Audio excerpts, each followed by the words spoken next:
And at 7:01, I believe we have a quorum. And with that, I will call us to order. Caroline, if you would, Justin is now joining us, and it's always great to see you. Caroline, if you would be so kind as to do roll call for committee members, go ahead and turn your mics on. When you hear your name, say that you are here, and then go ahead and turn your mic on. Aaron Gill. Here. Frank Kinsella, not present. Robert Sibble. Here. Allison Falwell, not present. Lauren Lewis. Here. Raymond Mueller, not present. Raj Banat. Yeah.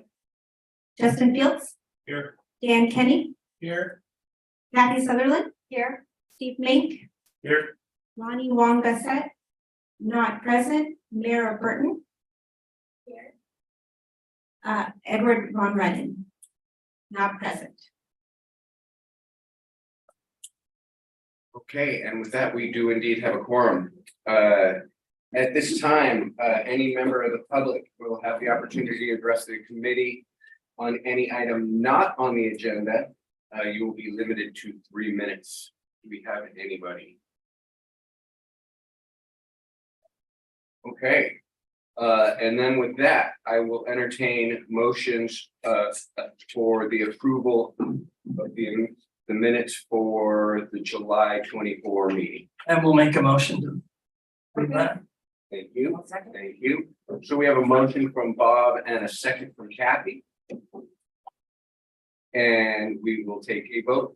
Please, same as last time, go ahead, turn your mics on, vote, turn your mic. Aaron Gill, Yes. Robert Sibble, Yes. Lauren Lewis, Yes. Raj Banat, Yes. Justin Fields. Yes. Dan Kenny, Yes. Kathy Sutherland. Steve Mink, Yes. Mara Burton. And that passes. Thanks so much. At 7:03, Lonnie is joining us. So the next couple of minutes are mine. Just super fast, kind of a bit of a call to action. When we were interested in the committee, we probably looked at what was like a job description. It's certainly in our handbook that we not only represent our communities in these meetings, but we're the arms and fingers as the authority reaches out to the communities. There are a lot of opportunities to get out there and kind of, be two voices, the voice of the authority to the community, but also the voice of the community back to the authority. We're probably going to hear, I know we're going to hear about some of those opportunities tonight. And remember that when you agreed to be on this committee, it came with more than just going to the meetings, kind of a responsibility to get out and touch and feel a little bit. So please feel inspired to get out and touch and feel. Okay, with that, we will move to new business. Look at that. The first item is receive feedback from the CAC on the 2023-2024 Urban Grant Program and our participation on that. Great. Can you hear me all right? Okay, awesome. Hi, everybody. I'm Jackie Latham, coming back to you to talk about the Urban Grant Program. And I'm recovering from being sick, so excuse the mask. It's a little harder to hear me. I'm sorry. And Megan will also kind of jump in to help me out, especially if I have a coughing attack or anything like that. But it's great to see you all. Now that the grant programs, the grant solicitations have been awarded by the board in May and July, we're here to come back to you to go through that process, kind of review the urban grant program process, and then also get feedback from you as a committee. So a reminder that the urban grant program has been around since 2016. We've awarded over 73 grants for over 5.6 million. And you can always look at our webpage to see those projects and learn more about the awesome projects that we've supported throughout the years. This work is really connected to our DEI or JEDIA or our diversity, equity, and inclusion efforts. It really helps support the nonprofits and the schools and the agencies through the grant program. Particularly, we point out nonprofits who have really suffered a hit since 2020 with staffing and so forth. So some of the things that our grant program helps with that and changes that we made over the past have to do with ways that we support them through match and personnel support through budgets, and also directly asking about the underserved communities in our jurisdiction. For this year, pre-applications were due in November and full applications were due in February. There was 1.5 million available between the two, the programs and capital and planning. So there was 750,000 allocated to each. And the applicants were local public agencies, schools and school districts, and nonprofits. The 4 categories of projects are environmental stewardship and restoration, parks, trails, and public access, environmental education, and urban agriculture and food systems. And projects normally fall in more than one of these categories. And we had a really great diverse range of project categories in this year. All the projects fall into the eligible grants area that you can see here in the orange. And here's a breakdown of the programs and the capital. Since the CAC was involved in the capital, just a reminder that these projects were for $40,000 to $250,000. There was $750,000 total available. These projects last for up to 3 years. And the CAC recommendations, votes, and comments were taken to the board for consideration. And 6 projects were awarded for about $800,000. These were the programs that were awarded in May. So programs are things like events, activities, usually taking people out into nature, into some sort of activity. And then these were the 6 capital or planning grants that were awarded. Also, I'll show you this chart. I'll leave it here for a second so you can see these were the applicants that you had considered that was in your packet. So you can see the organization and project name, the grant amount that was requested, the staff review and the score. So that number in the parentheses is their score from the staff review out of 125. Then the CAC votes, so you can see the yeas and nays. And then the final column is what was actually awarded by the board of directors. And I can come back to this slide at the end since there's a lot to look at here. It might be interesting. For the CAC meeting logistics, your packet included a memo and the exhibits that included the guidelines, the application list, recommendations, that was the initial staff recommendations, and location distribution. And this same information was given to the board in their packet, but they had an additional item which included the CAC votes as well as the summarized comments by the CAC subcommittee. And we're also open to feedback on the packet, materials, and process. So for this feedback time, we can talk about things like the timeline and review, the packet materials, voting, overall feedback, etc. We're pretty open to hearing things, and we're kind of thinking forward for the next solicitation. We don't have a date yet or anything like that. We'll come back to you when we do, but this is just to get your initial feedback before we get too far away and you forget things. So happy to entertain questions, comments, and maybe if helpful, I can leave it on this slide or, okay, great. And I'm gonna go sit here just so I'm not standing forever, if that's okay with everybody else. Great. Thank you so much for the presentation, and we will take questions now. If somebody else is speaking and you have a question, just kind of turn your light on or give me a nod, wait for a nod back, and then I'll call on you and whoever is done. Raj, is that your light is on? Do you wish to speak? Okay, then speak. Hey. So, last time we had a budget, and we met that budget by hitting a couple more organizations. Then,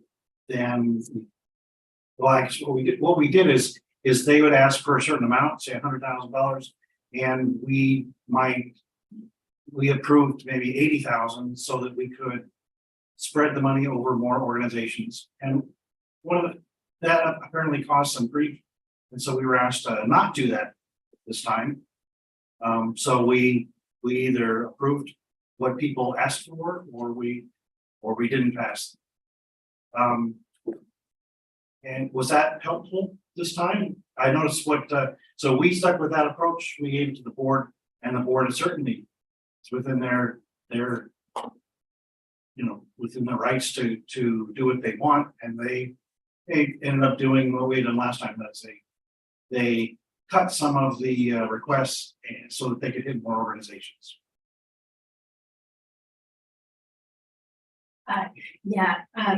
Through the chair. Thanks, Steve. That's exactly what happened. And I'd say it's hard to know exactly the perfect solution for making sure that we relay all the information. But I think our advice is always for the CAC to give them as much information as possible. The board, as you said, it's their prerogative. They might go a different direction, but between your votes and those comments, they had the flavor of what the CAC had felt. If the CAC, I think, spends more time trying to limit in different ways, that can sort of cause additional complication by the time it gets to the board. I think our goal is generally to give them as much information as possible about the applications as they were submitted. So we ended up providing information with our votes. And so what is do the staff have thoughts for next time? They want to stick with the same approach that we did this time? We have not thought too far ahead of what exactly the voting processes will look like. We're more gathering feedback at this time to kind of hear from you before we kind of start that. But it is every cycle, it is a challenge between that question of partial funding or not.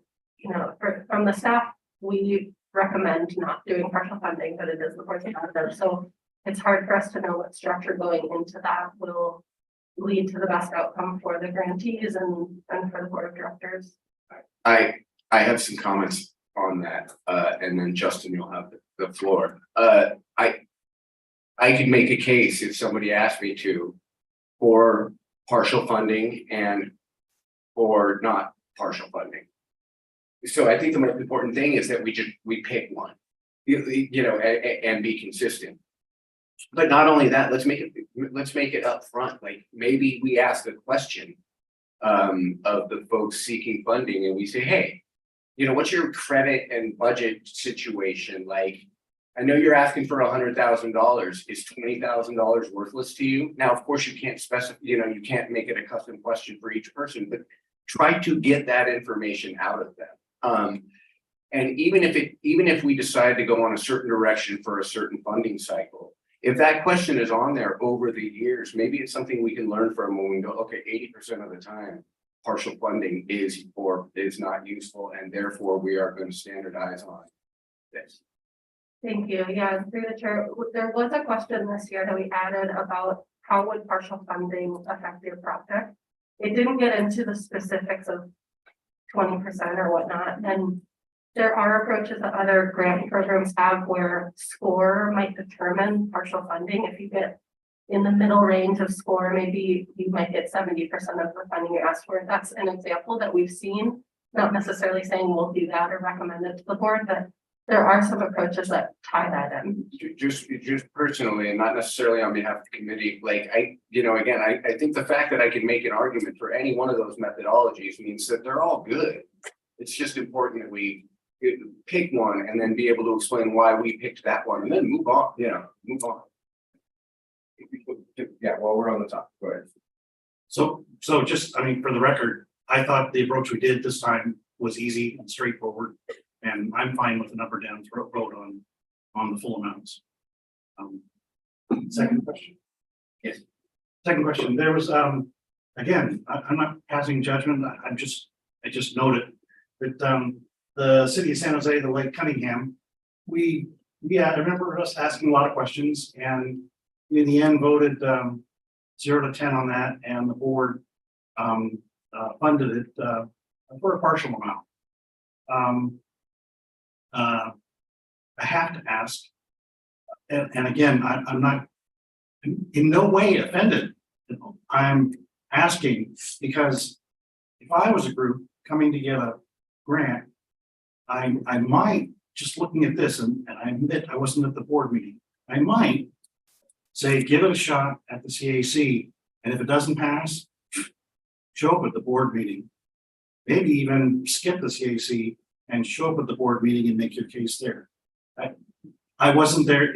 Is that what the city of San Jose did, or any thoughts on what was the board thinking when they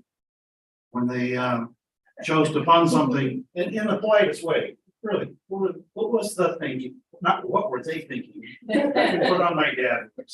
What was the thinking of funding something that both the staff and the CAC didn't think was worthy compared to all the other requests? Yeah, and jump in if I touch on at least parts of it. Agree, I'm not sure what all the thinking was. Of course, we only know what was said out loud during the board meeting, recordings there, if you'd like to go back and listen.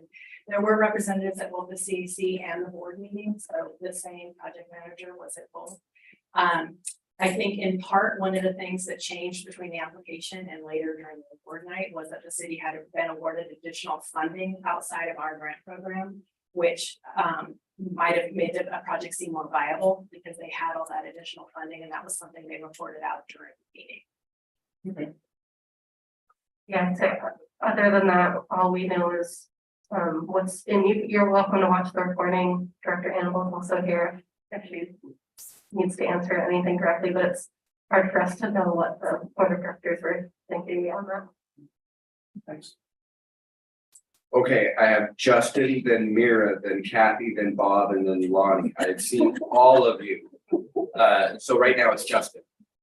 Well, my question kind of tags along with the last one regarding, there's two different grants up here, one that we supported unanimously and one that we did not unanimously. And, you know, I don't know if the board saw something different.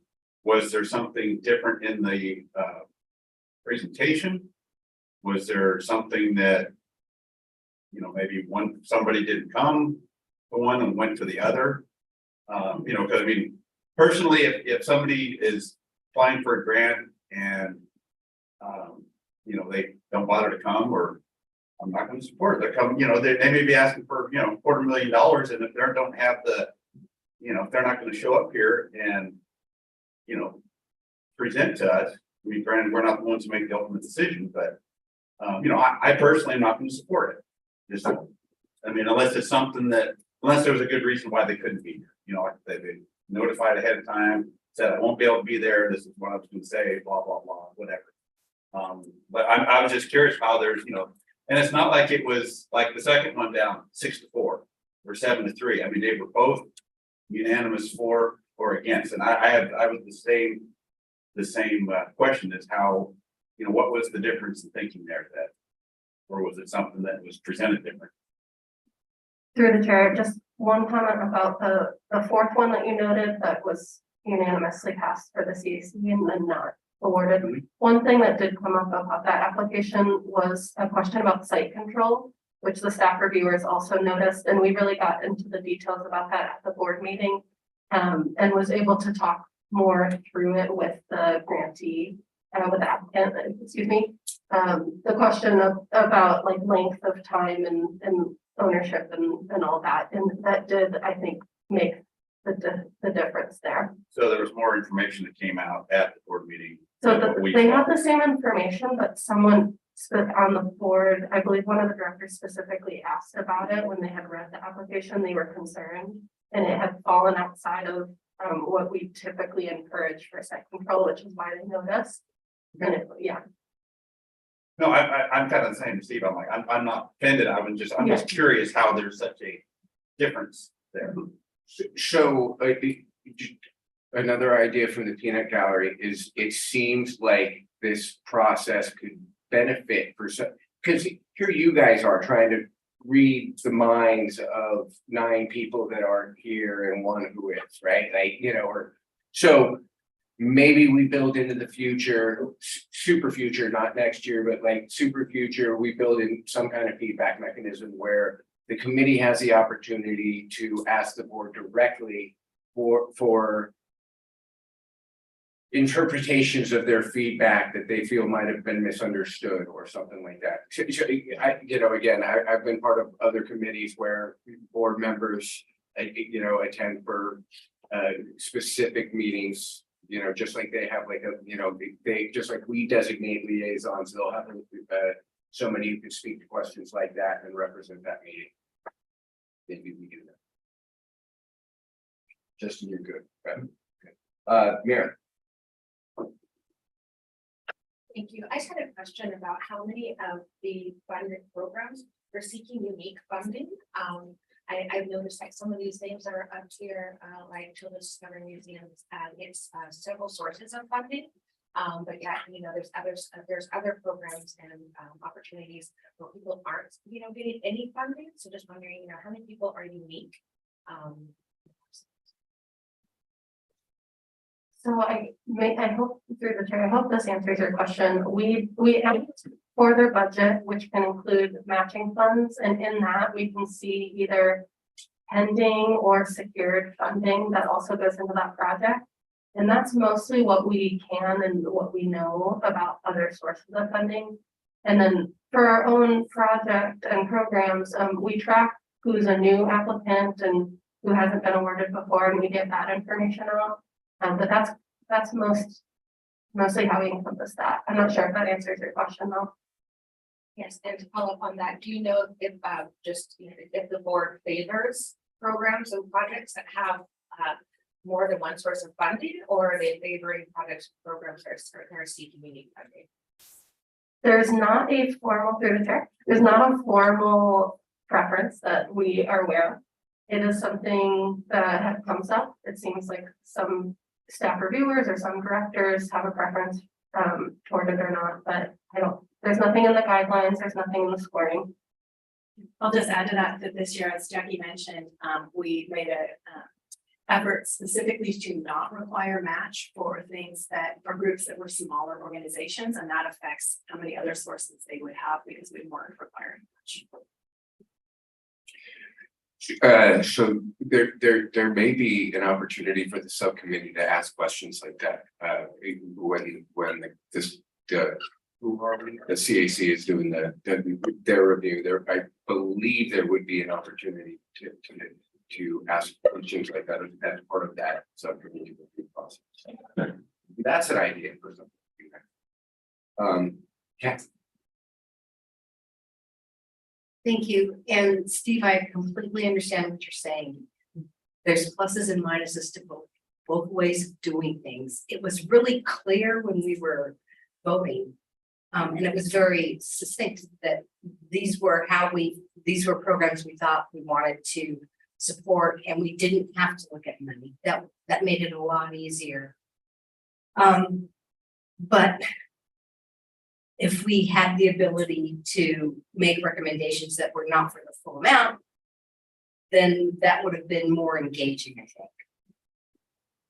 What I'd like to suggest, or to me, what would feel helpful is because I did see the results for that the board approved, and I kind of went, if the board could just get back to us and say, especially when they were so distinct, like the California Native Gardens and then the Lake Cunningham, where they were like, we all said yes, we all said no, and you did something else. That could just kind of be explained to us, because it feels very awkward to make as a unanimous recommendations and have it go the opposite way. The ones where it's it's a little bit more divided, okay, that kind of makes sense. But it was when they were so yes and no that the funding did or didn't happen. That's what felt awkward. Through the chair, thank you, Kathy. I'm not sure what that would look like or how that would work, but certainly willing to talk to the board. We had already talked among ourselves of when we go to the board for the next feedback with the board, part of even our board packet will be a summary of this meeting today and some of the concerns and questions that were raised to make sure that the board, they of course have a representative here, but making sure that it's part of the discussion. Yeah, and if we had known that the Lake Cunningham funding came through because there was the state funding that was approved within, that all makes sense. But we didn't necessarily get that. And then if the information came through about site control for the other location. That all makes sense. We didn't get that deep into it, and then it's kind of like, oh, of course. Okay, so consistent theme here that the committee feels a little unheard with respect to the items that were like where the board acted in opposite mode. And so I think we've asked specifically for some sort of feedback mechanism, and I think we don't know what that looks like, but we're all clear on at least that much. And I think that's good. I also want to point out that it wasn't a 6-hour meeting this year, and that everybody pretty much liked that. But this may be a consequence of that. So I'm not saying we go back to 6-hour meetings, but we do have an opportunity to ask questions. But I want to remind everybody that we're to ask questions not because we're curious, but because we feel they're questions of substance and they help us inform the board. Lastly, I'll remind folks that there was at least one, but maybe 2 or even 3 open seats on the subcommittee. And that folks that were really curious about these things could have filled those seats and probably have those questions answered. So, and that provides folks that want more detail to inform their votes to get more detail. There's one more, you can see all the presentations, and if you really want more detail, then get on the subcommittee.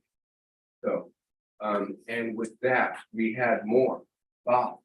I'll make it short. I love what everybody's saying, and I agree with it 100%. When it comes to grant money, I've always found in the 79 years I've been on this earth, when you want money like a used car, you always ask more than what you really think you're going to get or would accept. And sometimes people take that into consideration. The other thing is, and Kathy already mentioned it, the city did get money for Cunningham, so that may have played a part. Human nature always plays a part, and the city of San Jose made a wonderful decision for us a short time ago on Coyote. And now all of a sudden they want to go into the electrical business, and perhaps that area will be a little bit crowded. And I'm not saying that occurred, but in my mind's eye, I'm going to say, wait a minute, if I give this person a little extra buckaroonies, then when we ask for that not to happen, could in fact that be an influence. Not saying it is, but we're all human. We're all humans, period. Thanks, Bob. Lonnie. Hello. Okay, my question is related to that, but slightly different. I know we had a situation with our city forest where the individual was unable to make it. And I know a lot of people, question whether or not to go, well, if you're not here to support your grants, and I don't know, we ended up with half and half based on just the information provided in front of us for most individuals. I found out at the board meeting when I presented that the person actually had a cancer situation, which is very, very serious. And she ran out to me to explain, I'm so sorry, we didn't meet and I didn't get to present. I'm just happy I'm here now. I was like, I'm happy you're here too. Like, that's fantastic. But it leads to my question on, is there a thought around possible digital submissions of their kind of proposal that's within that minute or 2 minutes or 3, I forget what the time is, but especially when not all groups have individuals that are always readily available who are suited for presenting as well. So you'll have individuals who are available, but maybe they're not the individual that should have spoken to a board or to the committee. And then on that, you'd also get, a presentation with someone who's speaking, and maybe we'd also get visual aids and things like that that are kind of missing. So I don't know, is that a possible thought for them to maybe supplement, and just in case if someone couldn't make it, they're like, hey, by the way, don't forget I have a digital. Through the chair, that's a great suggestion. It's something that we were also talking about this year and we've seen done. Just my initial thoughts on it from some things that I've learned is that it can be really helpful, and it may also widen the gap of accessibility. You could imagine some really small programs with one person running it being like, now I have to make a video and like, all these other people are gonna have a great video and mine's gonna, that can also be exacerbated, but it might also provide more accessibility. So that's something that we're gonna look into and see if it would help kind of even the playing field or exacerbate it. But we'll definitely look into that. Just to add, and that would be for the presentation piece, they're 2 minutes, 3 minutes, whatever it ends up being. Of course, if you have questions and the person wasn't able to join, which I think is a lot of the dialogue is those questions, we still have to address that. If nobody from the organization was able.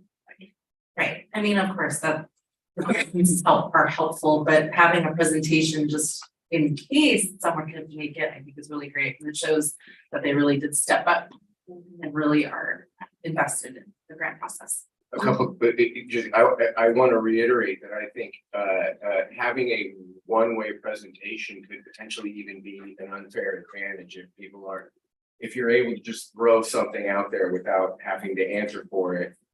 That strikes me as problematic. So I think having an exchange is absolutely necessary. Now, I do know that some of these folks presented full remote. So we could have folks that do full remote or even, and I know when I have really important presentations, I have at least one backup that says you have a flash drive with a presentation on it, and that can give the presentation for me in a pinch. So these are all things we can keep in mind, even suggestions we can make to folks that might think presenting would be a challenge. But I do think if we just go with the submission, we have to come up with a way to interact, that the person be able to answer for what they've put out. I agree. Yeah. I agree. I think there needs to be a person who's gonna respond, but I think it's a good backup in case. Because I felt super good when she found me. Yeah. And just, one thing on that is just with other organizations I've been involved with, we generally have no exception rules because of that. We can't be in the position of evaluating on feelings, whether being stuck in traffic is, cancer is obviously a yes, right? But where is the line? How far beneath that is the line? We're not in the business of evaluating those situations, so we have rules, and there's no exceptions that way. There's no feelings getting hurt. But that was a very, very unfortunate situation, but again, there was a unique enough combination of circumstances that hopefully we don't have to prevent lightning from striking. So, but with that said, that did generate a lot of good thought. Okay. You were last on my list and I don't see any more green lights. So I'm going to make that last call. An opportunity for you all to speak. Anything else now that you've heard all those questions? No, I'll just thank you all for this great feedback, and we're available if you think of things later, that great idea, another way to do the, video submission or whatever. We're open to talking about it. We want to make the next one. Each time we try to make it a little better, fix the things that are rough. So open to your thoughts. And I also want to, I want to thank the folks that stepped up to be on the subcommittee. I do think our best feedback is going to come from you guys because you're going to get down in the weeds. So, yes. I was ignorant about this issue. There was a meeting regarding this grant in Evergreen. I attended that meeting. There were 2 board members from here, our directors were there. And everybody was asking questions when they requested 250. Why you get 50? And I was one of the speakers there. I asked 2 directors, why you not give the full amount? And everybody was jumping on them. They say, we want 250, you get only 50. Why it happens? Can you explain? Everybody was upset with the board members. And I was, I'm sorry. I never knew that what the situation is here. Then they announced we allowed 50K. Then my question was, why 50K? Why not 250? And our city council member Domingo was there. Domingo said the same thing. But we requested 250. They gave us 50. And now you have the right to ask questions to those people. And it was totally opposite what we are discussing now here. Only everybody was so upset in the meeting, were around 100 people. And everybody say, oh, that's bad, why they do that, why not? And I don't know what was the reason, now I'm hearing the reason, what was the reason? And I was also I was upset with whether you were two directors, I asked them personally, I said, you are not doing a good job with that. I told them, and now I am hearing the other side. I think you guys are right, we were wrong at it. That's what I want. Thank you, Raj. But there's another example of, I mean, obviously, if Raj was at that meeting, but like I wasn't, so, and there were two directors at that meeting that so we can't assume that it's a standard set of information. We strive for that, but we can't assume it's going to be a standard set of information unless we want to go to all those people. Okay. I know we can't all do that. So, but keep that in mind. Keep that in mind. If you say, oh, maybe, you know, like that is how the board might have information that we're not privy to. Any members of the public wish to speak on this item, they would be given 3 minutes. Here. One quick question, thinking of public meetings, do you host grant workshops for people that are seeking funding and want more information? And are those workshops in other languages besides for English? Through the chair. We do have workshops this year. They were both virtual, one about capital, one about programs. So they're on YouTube, and we have like a translate button that could like translate the words into writing. But since that time, I think we have a translator service that would now, in theory, in our next workshop, we work with them maybe before it goes out to have some overdubbed, or they could work with us in some way. We've talked about that. We don't know what exactly that will look like though. So thanks for asking. Okay, next item is the discussion of key communities for education outreach and consideration of forming an outreach subcommittee. We are joined by Lee Rauscher and Mark Landgraf. I think I did this in the wrong order last time. Do members of the public want to speak on this particular issue? Because they'd be given 3 minutes if they did. You mean item number 2? Yeah. If you want to present first and Well, on the script, this comes first. okay, right.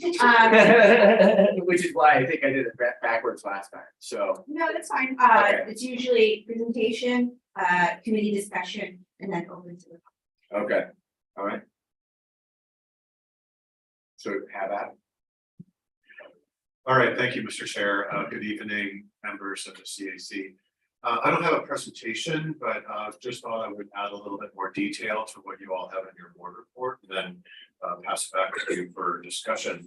So the board report provides some high-level detail on outreach to specific communities that staff is interested in, and I'll explain a little bit more of the goal of that is. But as it says in the board report, some of those specific communities that we would like, or key communities, they're called, that we want to reach out to are in the business, technology, and health sectors.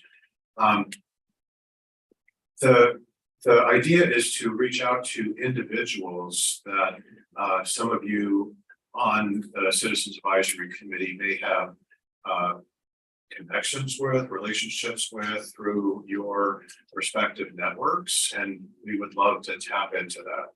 The sort of what the goal is here for this outreach is for making connections to members of these different sectors in order to, I mean, on a number of fronts, right? We want to help make them more aware of the Open Space Authority's work to protect natural resources and agricultural lands connected to nature, right? Our mission. To let them know more specifically about the importance of nature-based solutions to climate change and what that means, how that works. Let them know about opportunities for residents and maybe company employees to get out in nature for all the benefits that nature provides, like mental and physical and emotional health. And then I think more specifically, and this really gets to the crux of the matter, is that as the Open Space Authority and other entities around the South Bay consider future funding measures, all sorts of different types of funding measures to fund the kind of work that we do for nature-based solutions to climate change, public access, land protection, all of those things. In order to support these, what would be very useful to us is as we educate the folks that we're meeting with, also to hear back from them what resonates with them or their companies or their nonprofit organizations. And also to hear back on like what's the appetite possibly for a funding measure, not specifics, but generally. What resonates with you or not, and the audiences that you most closely work with. How important do you feel this is given all the other priorities in your community? So that kind of dialogue would be really useful. I want to clarify here that what we're not asking is, we're not going to be asking anybody for money. We're not asking for donations. I mean, as a public agency, we're not allowed to spend taxpayer dollars on that anyway. We're also not campaigning because again, as a public agency, we can't be doing that. What we're doing is having a dialogue, we're educating and then in turn educating ourselves on sort of the response to some of the work that we do to address climate change that we know is on a lot of people's minds, right? We do so much at our agency to create wildfire buffers and reduce flood risks for downstream communities, to provide opportunities for groundwater recharge that reduces risk of drought, to reduce urban heat island effects if we're supporting urban forestry, all sorts of things like that. And so that's the kind of thing we want to get feedback on individually, so with maybe conversations with one or two people at a time, that members of the Citizens Advisory Committee could connect us with. So participating in those conversations as well. So that's kind of the overview. One more thing before I hand it back is the time frame that we're thinking of is kind of loose, but we're thinking of having these conversations over, say, the next 9 months, 12 months, maybe 18 months. I know it's a big window, but kind of a long-term prospect here. Not that we have to have anyone committed to doing this for 2 years from now, but that's the kind of time frame where we'd probably be collecting this kind of information. So I'm sure we all know people that work in these industries, but it seems like, Doug, the software engineer, like just because he's in technology, like you really want to sit down with Doug? So what I'm getting at is, are you looking for marketing, community development departments, marketing, can you help us narrow it down a little bit? Yeah, thanks, Mr. Chair. Very good question. Maybe Doug really loves the outdoors and has some great ideas for us, but no, I think your point is well taken, because we are looking more for leadership where possible in those kind of entities.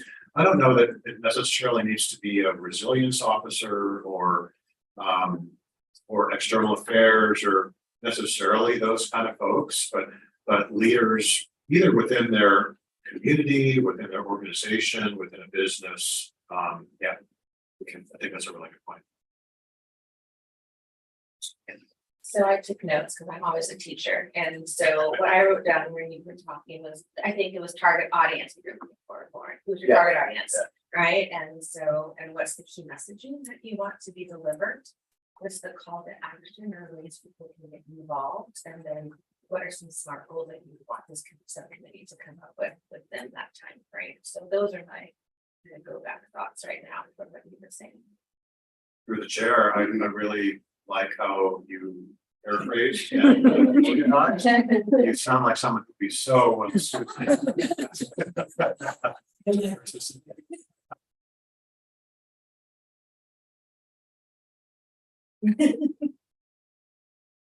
Steve.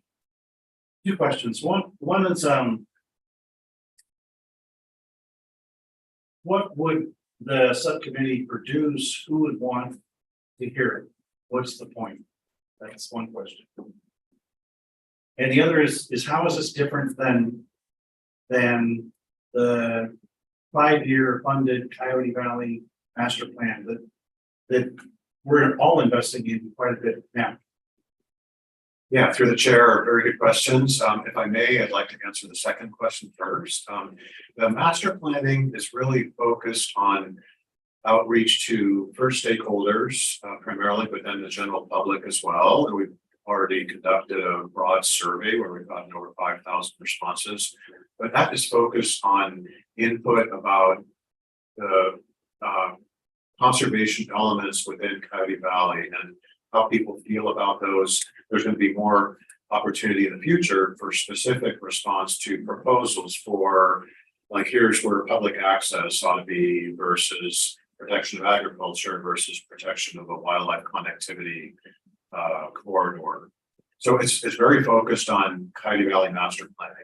The effort here that we're asking about is focused on doing research that will inform future funding mechanisms, particularly those that could go on the ballot. So the focus is different. Some of the questions may be very similar. And then I think your first question was like, what's the point? Who's going to? Who's the information going to go to? It's primarily for staff. You may be aware there's an ad hoc committee of the board currently that Director Hannibal sits on, as well as Directors Potter and Chapman. And so they are focused on exploring some of the future finance mechanisms that we may or may not undertake, or partners may or may not undertake, but want to explore the breadth so that we see what makes the most sense, what has the most opportunity of being successful. And so it would inform that entire process. That's why I mentioned that time frame. It's a long-term process. Does that answer your question? Okay. So would the subcommittee be helping you find recruits or helping define a process, or both? Yeah, so I think the idea of the subcommittee would be individuals who feel like they have a network to contribute directly, but also, like Mary, you were pointing out earlier, to help refine the process too. I think that's important as well. Really what we need is the outreach, because so many of you are connected to so many different networks. Okay, so then what am I asking Doug to do? So you know, like, so I'm on the subcommittee because I think I know Doug, I know Stacy, you know, Becky, but now what am I? But I'm not gonna just give you their phone number, like, you know, like, right, like, you know, I can just hand you my phone, it's got a bunch of contacts in it, right? But, you know, like, so what am I, so now I have to go to Becky and Stacy and Doug and say, hey, Becky and Stacy and Doug, I'd like you to meet Mark and Lee, and they're gonna sit down. What's the rest, like? Right. Once I give Mark your phone number, this is what you can expect. That might be a little dangerous, yeah. Right. But no, I think as you're describing it, makes sense. Of course, there'd be more detail in what the pitch is to Doug and Becky, and it would be, you know, hey, I want to, you know, the people I work with at the Open Space Authority are interested in learning more about people who work in certain sectors or are leaders in certain sectors. And so they would like to speak with you for, you know, say an hour to talk about things related to open space, climate, and nature. And would love to have a meeting where I'm present because I know you, Doug and Becky, and I would want to be there, along with, say, Mark, Lee, Lena, Andrea, whoever. Okay, and so that was, I promised my last question. So staff or somebody would be present, because I guess I could also imagine us conducting these interviews and just handing you recordings or notes or something. I think that could work too. I think ideally, because staff have been working on this very closely, especially with members of the ad hoc committee, that might be ideal. Staff are present. I also, the idea was this type of present, but I know they have limited. But, you know, where it goes. But I did want to mention, I think it is also important that the CAC member that has the connection is present as well, because that's the glue. Lonnie, finally, and then Raj. No, it's fine. I guess what I'm hearing or what I'm imagining is more coming from my point of view, like social advocacy. I don't know if anyone knows what a social advocacy program is. It's basically turning your employees or internal group into ambassadors who can speak on behalf of you and teaching them how to socially do that with social posts. But I'm imagining it kind of empowering the individuals in the subcommittee and figuring out how to teach outside of the subcommittee how to speak on behalf of the CAC, because I figure if I went to the Capitol Club today and I brought up I spoke about the open source authority, I don't know if everyone's gonna know what that is when you talk to all of these business individuals. So it would be maybe a question of, do you know what this is and do you know why it's important?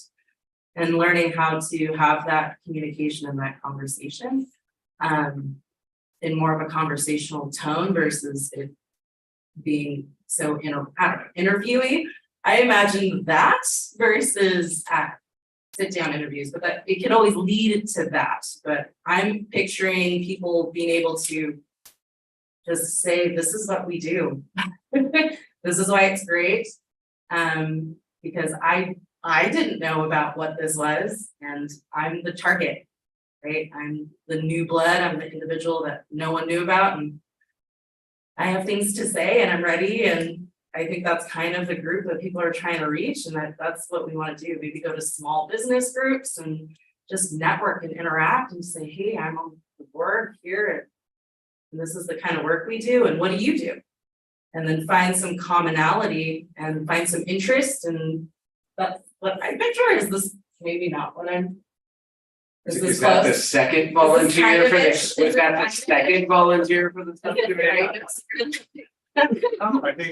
I think, and through the chair, I think, what you're describing, Lonnie, is actually a really good byproduct of what we'd be doing, because if we're having these discussions with folks to try to learn, people that work with others in a certain sector about their thoughts on nature-based solutions. Well, like, what are nature-based solutions? I don't even know that term. So that they get educated, and then, yeah, you're right, they might then become ambassadors themselves. I think that's not our primary goal with reaching out to folks, but if that's a byproduct, what a blessing that would be, so that we have more advocates out there. I guess I'm also coming from a different perspective. I worked in small theater nonprofit, and so I was the person to go to these fancy meetings, and no one knew about my small theater, and that was the point. I was supposed to go and make friends, so that all of a sudden the fancy individual who has all the money goes, hey, can I get like 50 tickets for my group? Yes, you can. Yes, you can. And that's, if you didn't have that relationship, they're not going to know about you or be able to support you. But that's my angle, I guess. Cool. Raj. If you need any help among Indian community, like in software, a lot of Indians are in software. If you need any CPAs, any authorities, and any community leader about Indian community, I can connect. I can help myself. Okay, so I think, sorry, not to cut you short, anything else, because you provided me a perfect smooth transition. I am offering my services. Like if they want to connect any software engineers or any kind of specific Indian organization, I can connect those community leaders with him. That's what I can do.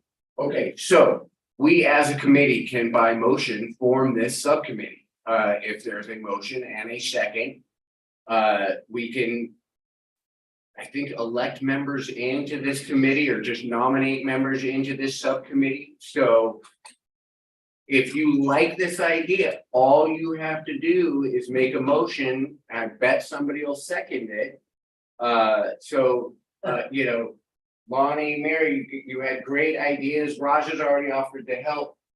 You were about to say, Steve, did you have a question? Large can the subcommittee be?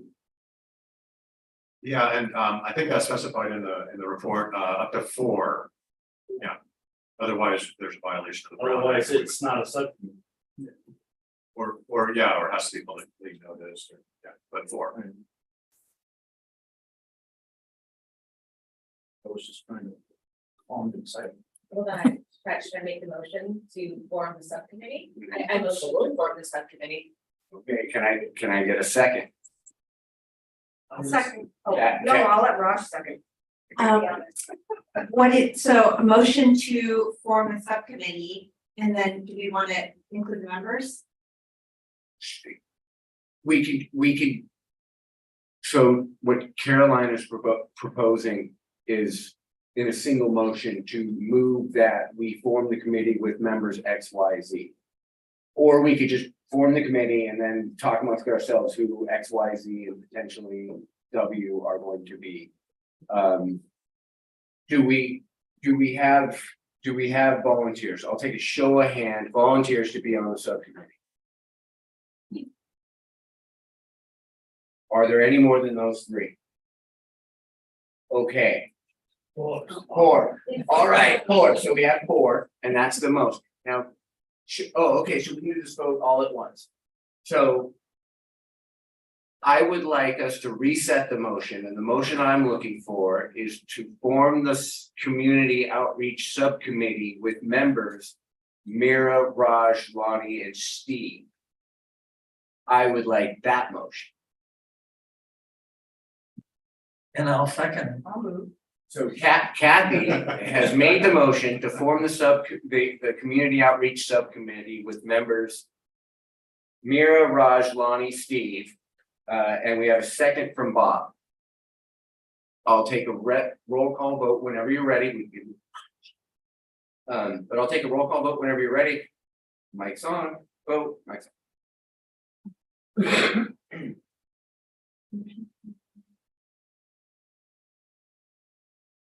Yes, that was good. Okay. All right, I'm ready. Aaron Gill. Aye. Robert Sipple. Aye. Lauren Lewis. I Raj Vanath. Aye. Justin Fields. Aye. Dan Kenny. Aye. Kathy Sunderland. Aye. Steve Mink. Aye.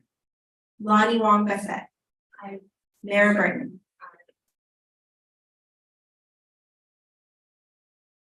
that passed unanimously, and I really want to thank Lonnie, Raj, Mira, and Steve, big time, because I think that's kind of a best possible outcome for Mark and Lee. I don't know, it worked out better than I thought it would anyways. Yeah. Can I make one further comment, please, Mr. Chair? Yeah. Yeah, I am also grateful, we all are, for participation of the 4 who volunteered tonight for the subcommittee. I want to also mention that outside of the subcommittee, if there are those who are interested in connecting with us, not through the subcommittee, because that's already full, but individually, there would be opportunities to do that too, including those who are not here tonight. Cool. I would propose that the subcommittee, or basically, I will ask that the committee, if you're not on the subcommittee, and I'll just say it out loud, like, I know so many people, but I'm kind of overwhelmed by choices. So when you know who you're looking for, ask me and I'll see if I know them.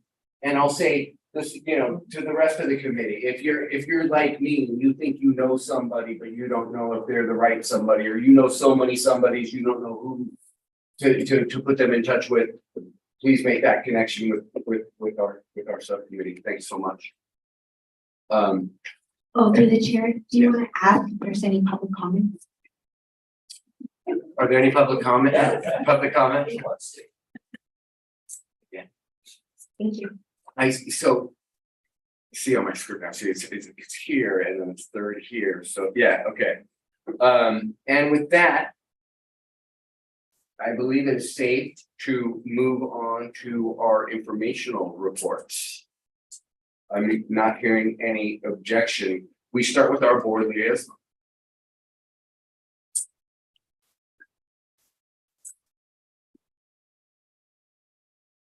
Well, I think one of the most exciting things that's happened since the last board meeting and at the board meeting was the Farm Bureau's honoring of Andrea. And Aaron could probably give you a better description of what that award was, but it was really a great event and just wonderful to have the farm community recognize the value of all the effort that she has made, particularly with Coyote Valley. Then the other good news was that, and staff can correct me again, is 1.2 million in grants from the state for the Coyote Master Plan. So there's a very broad statewide, not just city or local valley interest in preservation of Coyote Valley. We had a presentation by a group called the Silicon Valley Youth Climate Action. And they're working in Santa Clara County and San Mateo County to teach young people about the climate issues and then teach them how to be advocates and get out and carry the banner on it. And their goal is to reach out and educate 10,000 students. And their program, they've been working on it for 3 years. And they are trying to set it up in such a manner that it can be reproduced without the organization necessarily being directly involved in it. So that was pretty exciting. Then one new action that the board took, that the board in its 30 years has never taken before. For the first time, the board issued a resolution of necessity to proceed with an eminent domain action. The open space has been trying for several years to purchase a small parcel in Coyote Valley that's adjacent to other OSA properties and have not been successful. And so Mark could probably tell you a little more about it. Again, it's an action that the board has not taken. And there are a lot of steps in the process, but that's the first step. And I thought it was important for the CAC to know that the board had taken that action. So Bernard, are you okay to take a question? I would ask you to direct them to Mark because he has to leave. They've been working on this for years. So we have a question. I will acknowledge that that you may not have been prepared to answer questions on this. So you don't have to throw any softballs, but if he hits it back at your heart, just be ready. No problem. So one of the big questions I have about that decision is, are they not selling the property to us for a particular reason? Sometimes they don't like to sell to an organization. So the reason I'm saying that is there's lots of us that are individuals that if you want to hand us the money, we'll buy it for you and I'll give it. As simple as that. So through the chair, we've made numerous attempts as an agency to negotiate with the landowner and purchase it from them at a fair price. We had an appraisal done and offered what that appraisal showed, and even including all of the fees that the landowner has paid for development permits to date, et cetera. So those were unanswered by the landowner. I mean, to answer your question, I'm not aware that it's because of us as an agency. The landowner stated that he wants to build his family home on the property. Okay. So what would the authority's standing be if this person owns the property and wants to build their house on it? I'm sorry, I didn't understand the So if this question. person owns it, so what would it, so eminent domain, it's like, I was a poli-sci major, I get it, like your house is in the way of the freeway and we need to build the freeway or something like that, but if a person has a private parcel of land that they want to buy a private residence on, in the middle of land that's being held as open space, I don't see the legal standing for eminent domain. So, yeah, thank you for the question. Of course, the Open Space Authority has nothing against people who want to build homes on their private parcels, right? We're not going to get in the way of that. We would support, people doing what they have right to do on their property. In this particular case, there were a number of situations that came together here, but the primary issue is that it's a 4.6 acre parcel. It had been a 5.1 acre parcel, and the landowner donated half of that, half an acre to the county. And that got them just under the threshold by which they would have had to comply with the county climate overlay that was passed in 2021, requiring any development on the property to be ancillary to agriculture. And because of that, the development no longer has to be ancillary to agriculture. It is productive farmland. Is currently being farmed by Spina Farms as part of their pumpkin patch on the neighboring property. And the development proposed was of such a nature that it consumed the vast majority of that 4.6 acres with 8,800 square foot home, 3,000 square foot garage, 2 ADUs, and access to those buildings that pretty much cover the property. So with conservation properties surrounding it and fronting Santa Teresa Boulevard, it doesn't match and support the conservation vision. And frankly, the conservation investment of over $120 million, much of that public funding that the Open Space Authority felt was important to protect. Well, that was one sentence, I think. That's a long sentence. So My question was just where was the property located? yeah, thank you. Now I know. Kind of hinted, but It's a long, narrow strip on Santa Teresa Boulevard, just south of Laguna. What's the next? Richmond. Thank you. Yeah. Yeah, it's that long narrow piece that goes along Bailey, Yeah. or not, excuse me. Along Santa Teresa. Vale Avenue, Santa Teresa. Yeah, so it connects the Laguna 60 property where Spina Farms is operating to Richmond. Right in front of Walnut Orchard. Yeah, that's right. And so right now it's got flowers and corn planted by Spina Farm because that's their exit route back onto Richmond and out to Santa Teresa.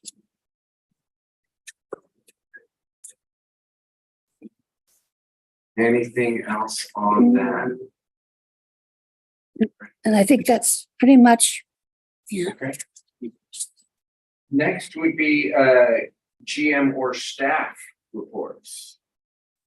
I have a very brief update, and then I know Mark's got a couple as well.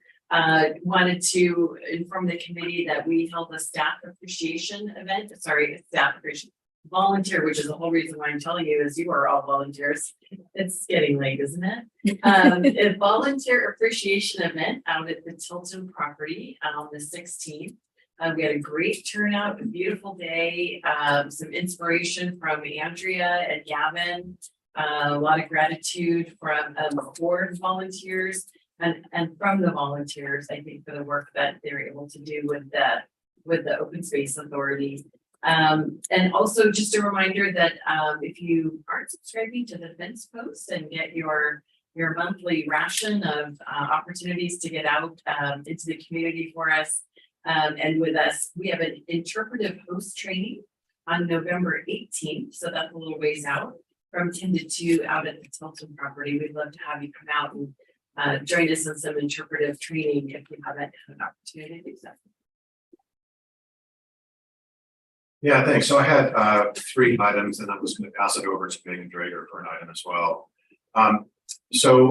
Lucas Shellhammer, our planning manager, has reported that the work on the Yellow Street Bridge and accessible day use area at Rancho Quintana del Oro is well underway. And there's a new accessible decomposed granite loop trail that's already done. Bridge abutment construction is going on. And then there's going to be a metal prefabricated bridge to be installed by crane in the second week of October. So that's just like 3 weeks away. The connection through that bridge will connect the existing ADA loop with the former Blair property. That's the, for the southern extension of Rancho Cañon del Oro.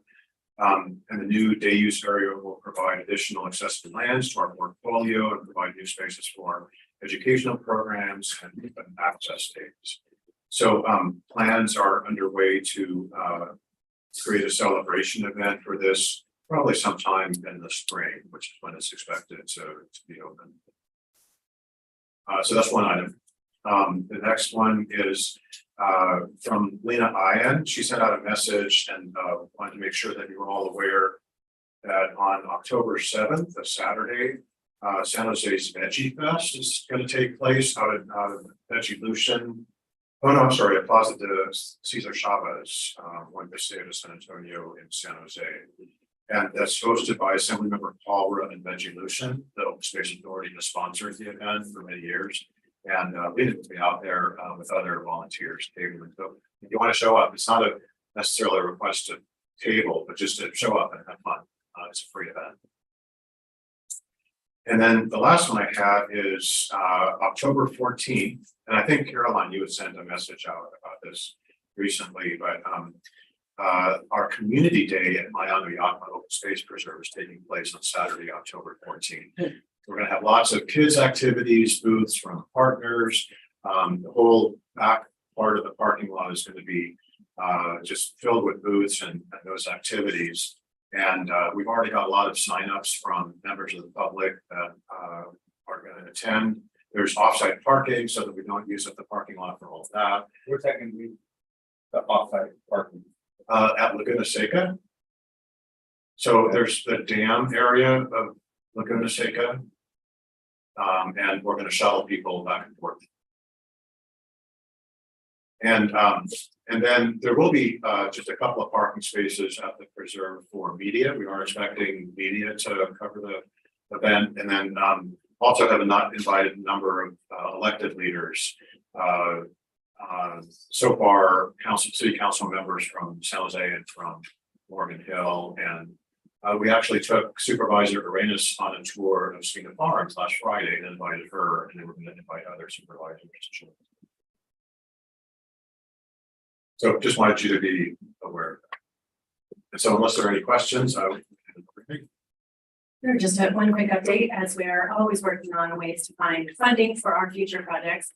We recently worked with our partners in Together Bay Area, and we've been working on a plan to assemble a list of future projects that are going to help us with future bond and grant requests and things like that regionally. So it would be good for us to be part of that. Thanks, Megan. And if I could just throw it over to Caroline for a brief comment as well. Speaking of Svina Farms, the UNM is going out to tour Svina Farms this Thursday. So they're going to meet here at 2:00 and we're going to take them over to Svina Farms for a tour. So the CC members are invited. I think 4 of you have RSVP, but we can still take a few more, at least 4 more. So if you're interested, let me know and I can send you the details. Thank you. I was racking my brain for why I missed the volunteer event, but I was an item, so that's why. I have a reason. It's now open for any committee member report. So if any members of the committee have anything to report to or from their communities or events they would like to bring to our attention. Aaron. Well, I wanted to say thanks to Garnetta for coming out to the Farm Bureau picnic we had at Kennedy Cellars last Sunday. So we were able to go ahead and honor some folks in the local community, and one of them was the Benino family for farming within the St. Clair County for over 100 years and being the 5th generation. So we were able to go ahead and honor Judy and Louis Benino for all of the work they've done in South County, and they're located right down there on Fitzgerald. If you ever want to go to a nice little farmstead. Also, we were able to go ahead and honor Open Space Authority and Andre McKenzie, and she received the Linda Lester Award, which is the benefactor of agriculture for Santa Clara County. It's the 2nd year that we've rewarded it, and it's a special award. We were happy that Angie was able to make it to their to go ahead and receive that. And so we had other politicians out there from Sylvia Reyes and Robert Rivas. Senator John Laird was there not there personally, but he provided some proclamations and whatnot. So it was a celebration day at Kieran Cellars, which is off of Day Road in Watsonville. And he's got a fabulous place, and they had a fabulous band there, Allison Shrina band. So it was a good day held by all. Thanks, Aaron. Bob. Just a quick note, City of San Mateo is getting a grant for $6.1 million for trees. And they're probably okay at figuring out where trees go, but they're not ultimately set up to plant trees. So I am sort of beating on heads gently that perhaps our city forest should be the one that benefits from the $6.1 million. They're planting my tree in October. Kathy. Thank you.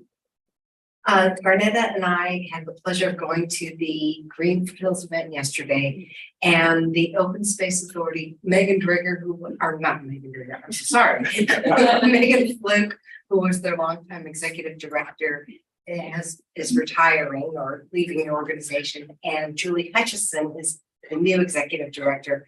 But Andrea presented Megan with a tree that's going to be planted in the new Coyote Ridge. And right, an oak tree. I believe it's Coyote Valley. Coyote Valley, sorry. So, and it's going to be a special kind of oak tree, sentinel. It just seemed like it was going to be the first to be planted there, and that other oaks would be joining it soon. And so it was a very touching ceremony, and Megan really liked it, so it's fun. Thank you. Are you sure it wasn't a scented oak tree? Because that would be cool. No, I I think maybe they're all scented. Praise God. Any other committee member reports?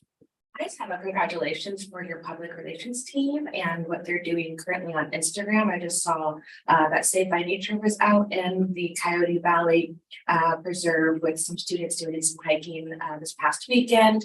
And then they're going to be taking some teenagers out, the older students out, I think in the future.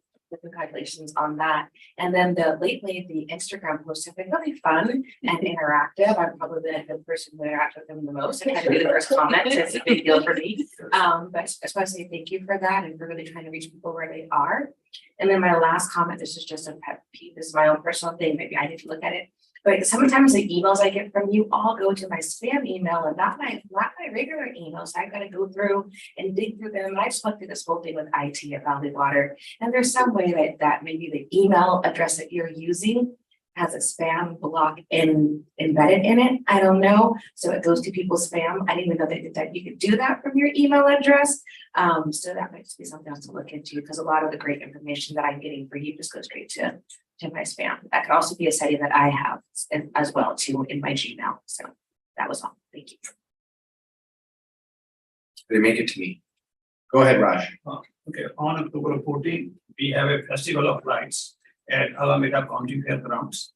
And there will be a lot of fun, a lot of Indian food, Indian cultures, fireworks, everything. 11 a.m. to 12 midnight. Everybody is welcome over there. And there's some entry fee, but for CAC, there will be no entry. The electric kids, they are free. And we welcome everyone. And there will be a lot of elected officials will be there. Where? Alameda County Fairgrounds in Dublin. Around 50,000, 50,000 people will be there. Wow. There was good fireworks and October 14th. yes. And anybody can come. I will let you know at the gate peoples. Yeah. CAC peoples are. And I trust Raj. I believe Raj when if you go to this festival and you say at the gate that you're a member of the CAC, Raj is there for sure. For sure. Say I'm a member of the CAC and I know Raj, you'll get in. Okay. Any other? Other thing, if you would like to speak about open space authority, we will get a time on the stage also. Did you hear that, Mark? He'll get you time to speak at the Festival of Lights if you want to speak about the CAC. Now, record politicians. Not you, but if you want to send somebody, yeah. This week, something else, not. Yeah, maybe we could nominate someone from the new subcommittee that was formed. I will be there.